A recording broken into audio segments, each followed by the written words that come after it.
కోసం. Yeah sir, ఏంటి రాష్ట్రపతిగా మోదీ చిరంజీవి వార్తలు నేపథ్యం? అసలు చిరంజీవి గారి పేరు ఎందుకు వస్తుంది? ఏమో మీరే చెప్పాలి. మీరు 2-3 సార్లు చర్చించినట్టున్నారు కదా, చిరంజీవి మొన్న ఢిల్లీ అది మోదీని కలవటం ఇవన్నీ కూడా ఉన్నాయని.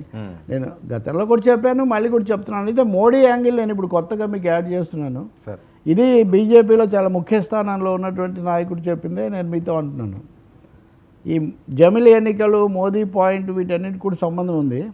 చిరంజీవి అభిమానులు కొంతమంది, ఆయన మీడియా భక్తులు లేదా కావాలనే వాళ్ళు చిరంజీవిని రాష్ట్రపతి ఉపరాష్ట్రపతి చేయడం కోసమే ఆయన ఇలా అన్నిటికీ అతీతంగా ఉంటానని చెప్తున్నారు అని ఒక వెర్షన్.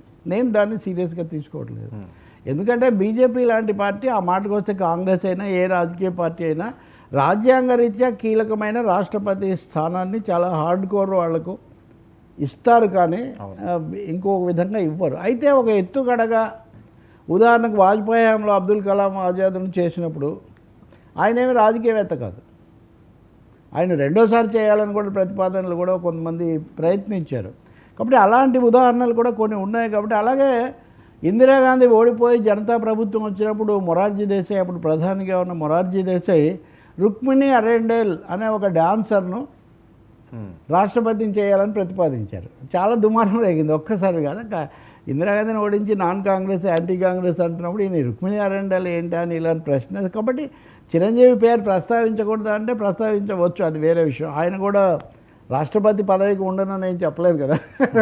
కాబట్టి బట్ అదేం సీరియస్ కాదనుకుంటా, ఆయనకేం సంబంధం కూడా లేకపోతుంది.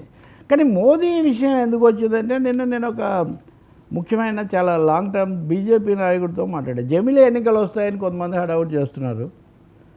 అవేమో వచ్చే అవకాశం, ఢిల్లీ కూడా గెలిచిన తర్వాత ఇప్పుడు వస్తాయా రాదా అంటే కాదండి. రాష్ట్రపతి ఎన్నిక నాటికి ఇప్పుడు మోదీ 3 సార్లు అవుతాడు, మళ్ళీ ప్రధాన అభ్యర్థిగా ఉండడం ఇట్లాంటివి జరగవు. కాబట్టి మోదీనే రాష్ట్రపతి అయితే బాగుంటుంది.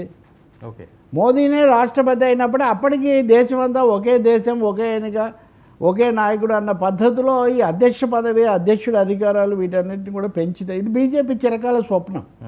వాజ్పేయి ఉన్నప్పుడు కూడా రాజ్యాంగ సమీక్షకు ఒక కమిటీ వేశారు. అద్వానీ కూడా చాలాసార్లు బహిరంగంగానే మాట్లాడారు, ఇన్ని ఎన్నికలు, ఇంతమంది నాయకులు కుదరదు, ఒక లీడర్, ఒక నాయకుడే ఉండాలని.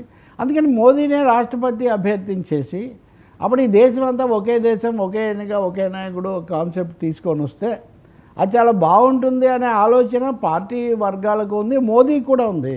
మోదీ కూడా తన ముద్ర బలంగా ఉండాలని కోరుకుంటాడు. తను అనుకున్న దాన్ని మరొక విధంగా సాధించడంలో మోదీ చాలా రాజకీయమైన ప్రతివ్యూహాలకు పెట్టింది పేరు. కాబట్టి ఇప్పుడు చిరంజీవి మీద చర్చ కంటే కూడా మోదీని రాష్ట్రపతిని చేయటం అనే ఆర్ఎస్ఎస్ సంఘ పరివార వాళ్ళు దాని వ్యూహం పన్నుతున్నారేమో. దానికోసమే ఒకే దేశం, ఒకే. మీరు గమనిస్తే బంగ్లాదేశ్లో కానీ శ్రీలంకలో మరీ ముఖ్యంగా అధ్యక్ష పాలనకు రావడం, మళ్ళీ పార్లమెంటరీకి పోవడం చాలాసార్లు జరిగింది.